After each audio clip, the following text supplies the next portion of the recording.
নোয়াখালীর বেগমগঞ্জ উপজেলায় নবাগত উপজেলা নির্বাহী কর্মকর্তা মোহাম্মদ কাইসুর রহমান জেলায় কর্মরত সাংবাদিকদের সাথে আজ বিকেলে একটি মতবিনিময় সভা আয়োজন করেন।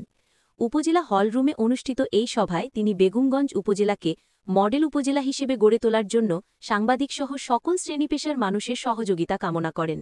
সভায় নবাগত নির্বাহী কর্মকর্তা বলেন, বেগমগঞ্জ উপজেলার উন্নয়ন ও সমৃদ্ধি সাধনে আমি সবাইকে নিয়ে কাজ করতে চাই। সকল নাগরিকের জন্য নিরাপদ এবং সুস্থ পরিবেশ নিশ্চিত করতে আমি সাংবাদিকদের সহায়তা প্রত্যাশা করছি। এ সময় বেগমগঞ্জ উপজেলা থেকে আগত সাংবাদিকরা তার কাছে কিছু গুরুত্বপূর্ণ ইস্যু তুলে ধরেন।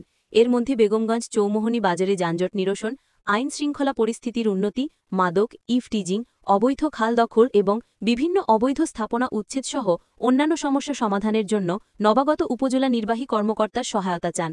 নবাগত নির্বাহী কর্মকর্তা সাংবাদিকদের আশ্বস্ত করে বলেন, এই বিষয়ে যথাযথ পদক্ষেপ গ্রহণ করা হবে এবং আপনারা যদি কোনো সমস্যা বা প্রতিবেদন আমাকে জানিয়ে দেন, আমি দ্রুত ব্যবস্থা নেব। মতবিনিময় সভাটি সুষ্ঠু, নির্মল এবং ইতিবাচক পরিবেশে অনুষ্ঠিত হয়। এ সভায় সাংবাদিকরা একযোগে উপজেলা উন্নয়নের কাজে সক্রিয় ভূমিকা রাখার প্রত্যয় দেন।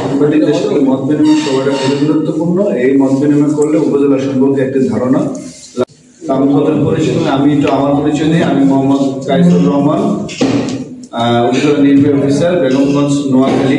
আমি চাকরি শুরু করেছি বান্দরবান পার্বত্য জেলায় সহকারী কমিশন হিসেবে চাকরি শুরু করেছি এবং এরপরে এসিলেন্ট হিসেবে আমি 2টি স্টেশনে ছিলাম।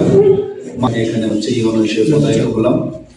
এই চাকরির পূর্বে আমি খুলনা প্রকৌশল ও প্রযুক্তি বিশ্ববিদ্যালয়ে ম্যাটেরিয়াল সায়েন্স এন্ড ইঞ্জিনিয়ারিং ডিপার্টমেন্টে শিক্ষকতা করেছি। আপনারা দেখছেন মেঘনা টিভি, সত্যি সন্ধানে সবসময়। এছাড়া দেশ বিদেশের নিত্য নতুন খবর জানতে মেঘনা টিভির ফেসবুক পেজ facebook+meghnaTV.bd তে লাইক দিয়ে আমাদের সাথেই থাকুন।